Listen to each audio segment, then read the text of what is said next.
Poursuivons notre présentation des provisions pour pertes et charges dans le cadre des charges déductibles euh, au titre des bénéfices industriels et commerciaux, mais c'est valable également pour ce qui concerne l'impôt sur les sociétés qu'on verra en fin de cours.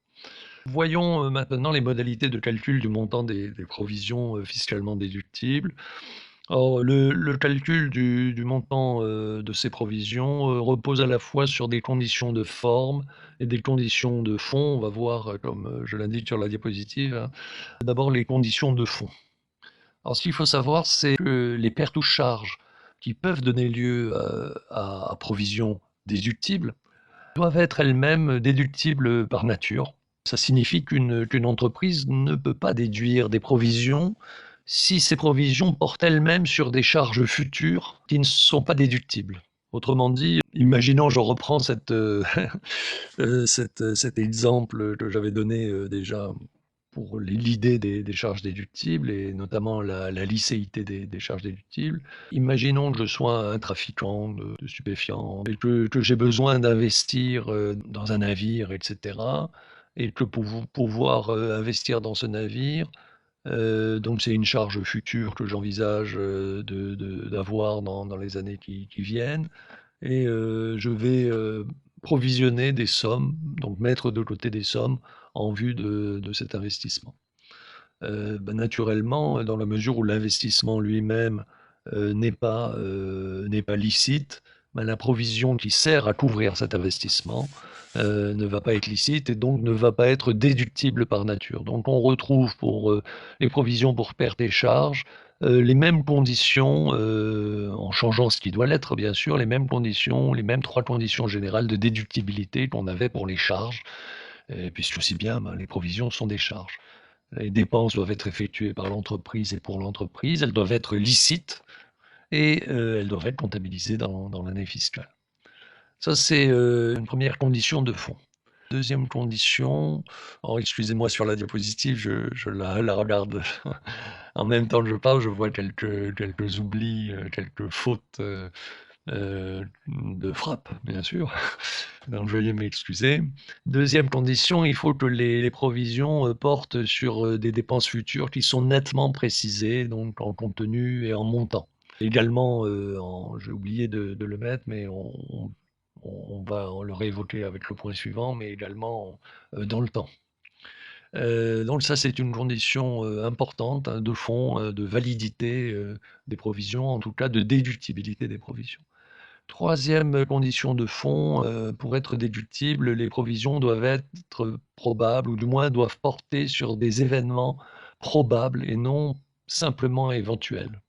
Ça veut dire quoi? Ça veut dire qu'on ne peut pas, globalement, constituer des provisions pour un risque qui n'est pas très, très, très probable. Et on fait une distinction qui est souvent délicate entre le probable et l'éventuel. L'éventuel, donc, c'est le possible, et puis le probable se rapproche plus des certitudes, notamment dans le temps. Je donne la plupart du temps un exemple qui est tiré de nos expériences ou de notre situation géographique, je dirais. On peut imaginer que dans les années futures, il y aura un fort séisme en Martinique, le Big One, comme on dit en Californie, appliqué à la Martinique, ou alors que un séisme sous-marin va déclencher un raz-de-marée, donc un tsunami, etc. Oui, c'est effectivement une possibilité. Par contre, on ne peut pas constituer une provision à caractère général sur cette éventualité. Parce que un tremblement de terre, un raz-de-marée, une éruption volcanique ou autre, ou peut-être dans le domaine social une grève monstre générale qui dure des semaines et des semaines, oui, c'est toujours possible. Donc ça fait partie des éventualités. Par contre, ça n'est pas suffisamment possible pour être couvert par les provisions. Autrement dit, ça n'est pas probable. Ça peut se passer, oui, mais on ne peut pas assurer en quelque sorte ou garantir une probabilité en disant voilà, il y a une chance sur deux, deux chances sur trois, etc., que ça se passe. Ça veut dire qu'il peut y avoir des conséquences très simples. C'est que comme les provisions sont étalées dans le temps, donc imaginons je suis dans la zone du Lamentin, j'ai un entrepôt avec du matériel et je crains que cet entrepôt soit détruit par un ouragan, un séisme. Bon, ok. Donc je vais mettre de l'argent de côté pour reconstituer ce bâtiment. Imaginons 500 000 ou 1 million d'euros. Sauf qu'en mettant cet argent de côté sous forme de provision déductible, ben, je vais payer moins d'impôts. Et je vais dire par exemple au fisc, oui, peut-être qu'en 2021, peut-être qu'en 2022, peut-être qu'en 2023, il se passera ça, et donc je mets de côté. Sauf que si ça ne se passe pas, eh ben, il va falloir que je réintègre ces sommes dans mon bénéfice imposable et que je paye des impôts dessus. Donc le fisc préfère ne pas prendre ce genre de pari et dire bon, ce genre de pari n'est pas suffisamment probable pour que puisse faire l'objet de provisions. Et puis quatrième condition de fond, qui est importante aussi, il faut que la mise en œuvre de la provision résulte, comme dit la réglementation fiscale, d'événements survenus pendant l'exercice et se poursuivant à la clôture. Ça, c'est pas évident du tout, notamment si on se rapproche du cas précédent, où ben voilà, il va y avoir un tsunami. Oui, mais aujourd'hui, qu'est-ce qui laisse penser qu'en 2021, 2023, 2024, il y aura un tsunami? Aucun élément actuel dans l'exercice en cours permet de prévoir qu'il se passera quelque chose dans les exercices suivants. C'est ce que ça veut dire hein, quand on dit il faut que comment dirais-je, la provision soit fondée sur des événements, résulte plutôt d'événements survenus pendant l'exercice et qui se poursuivent aussi, ça a un aspect complémentaire, et qui se poursuivent à la clôture de l'exercice. Ben non, ça va être relativement difficile.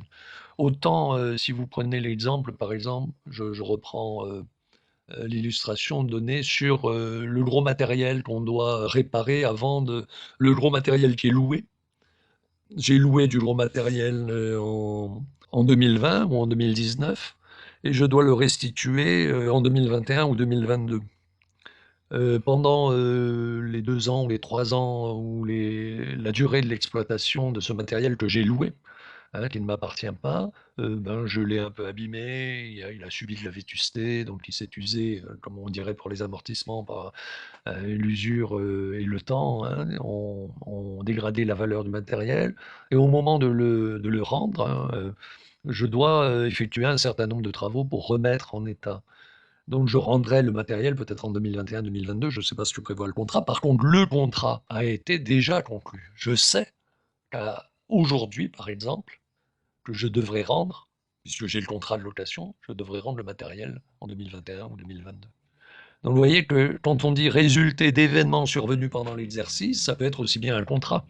Un contrat que j'ai, bon voilà, j'ai passé un contrat, je sais, c'est dans l'exercice actuel, et je sais que ce contrat m'oblige dans l'exercice N+1 ou N+2 à rendre le matériel en bon état ou dans un état correct. Vous voyez? Donc même chose, on pourrait prendre d'autres exemples avec les créances douteuses ou les créances litigieuses. Si la créance douteuse arrive dans un exercice futur, ou se crée plutôt dans un exercice futur, je ne peux pas la provisionner dès maintenant puisqu'elle n'existe pas encore. Voilà, donc en conséquence, certaines provisions ne peuvent pas être fiscalement déductibles, ça c'est un point important. Et pour résumer, donc, il s'agit, là, je, je donne les exemples en la matière. Pardon. Il s'agit par exemple de provisions pour pertes ou charges qui n'incombent pas à l'entreprise. Donc là, on retombe dans la notion de charges déductibles. Provision pour créances douteuses calculée en appliquant un pourcentage forfaitaire aussi. Ça n'est pas autorisé. C'est contraire au principe j'allais dire, de certitude ou d'identification précise du contenu et du montant hein, de la provision par rapport à un événement futur, nettement précisé.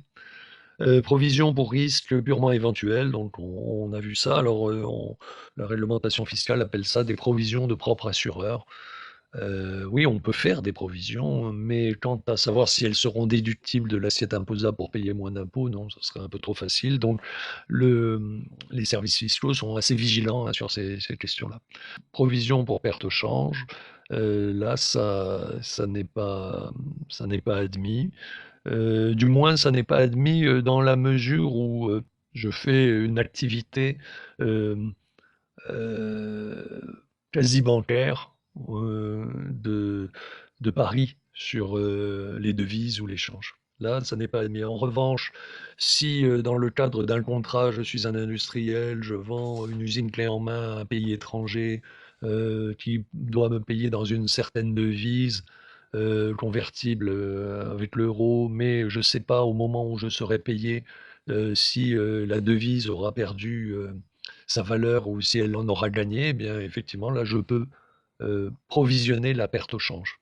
Mais si je suis, comme on dit, un cambiste, c'est-à-dire un agent de change, qui va, travailler sur les monnaies, je ne peux pas provisionner le risque, ce type de risque fondé sur des paris. Voilà, hein, vous avez d'autres exemples, hein, sur, la diapositive, je vous laisse, y jeter un œil.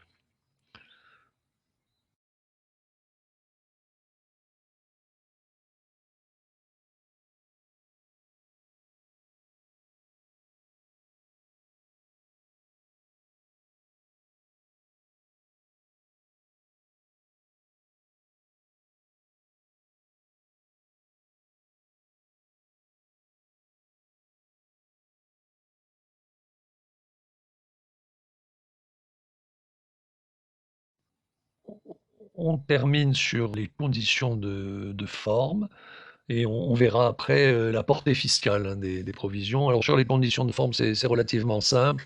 Pour être admises en déduction de l'assiette de l'impôt, de l'assiette imposable, les provisions, doivent être effectivement passées en comptabilité. Oui, bah, c'est le minimum. Donc là, il y a pas de souci. On doit vraiment, prévoir, ça et l'inscrire en comptabilité, c'est évident. Par ailleurs, les provisions doivent aussi figurer sur un tableau spécial, hein, qu'on appelle le tableau des provisions, que l'entreprise devra joindre à sa déclaration, de revenus ou sa déclaration de résultats. Donc là, on est aussi avec ce tableau spécial qui est une exigence de forme, hein, qui est propre aux provisions. Enfin, comme on le verra un peu plus loin, dans le cours, seules les entreprises soumises, au régime, et je l'ai déjà évoqué, des bénéfices industriels et commerciaux, des BIC, au régime de l'impôt sur les sociétés, l'IS, peuvent être admises à constituer des provisions. Les entreprises qui sont soumises, aux bénéfices non commerciaux ne peuvent pas, constituer des provisions déductibles, en tout cas. On peut toujours constituer des provisions, c'est-à-dire mettre de l'argent de côté, mais la question qui se pose, hein, dans ce paragraphe, hein, qu'on vient d'étudier, c'est la question de la déductibilité de ces provisions. Là, les entreprises soumises aux bénéfices non commerciaux, ou les personnes ou les entreprises soumises aux bénéfices non commerciaux ne peuvent pas, déduire, de leurs résultats imposables les provisions, qu'elles font. Donc on va passer à la portée fiscale des provisions. La déduction des provisions ne présente qu'un caractère provisoire.